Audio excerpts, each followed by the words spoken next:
Ready for a case scenario?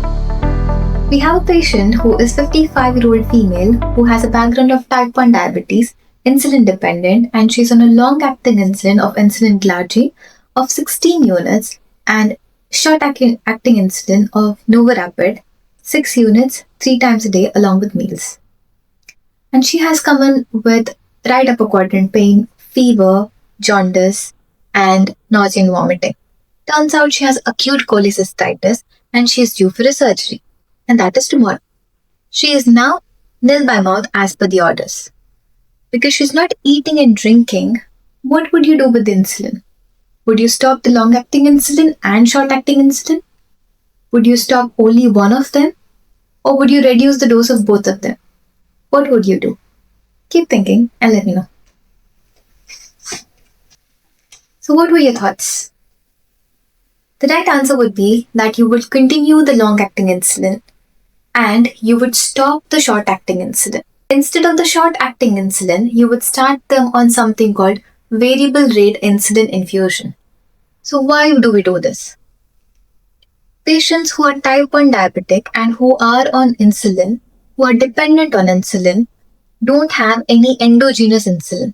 So the only way that the body utilizes insulin is from exogenous. That is what we give the patient. And that is why you should never stop long-acting insulin in them. Because if you stop giving them any insulin, because their body does not produce insulin, they will end up in DKA, which is a diabetic emergency. Then what about the short-acting insulin?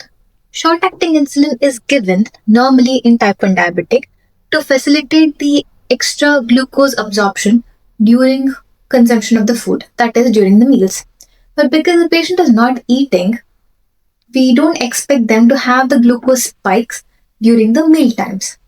But why do we start them on variable rate insulin infusion then?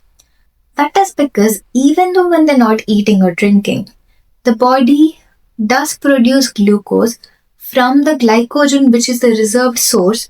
The liver breaks down the glycogen to produce glucose. This is glycolysis. So this happens. There could be stress-induced glycolysis or there could be glycolysis just to keep the body functioning.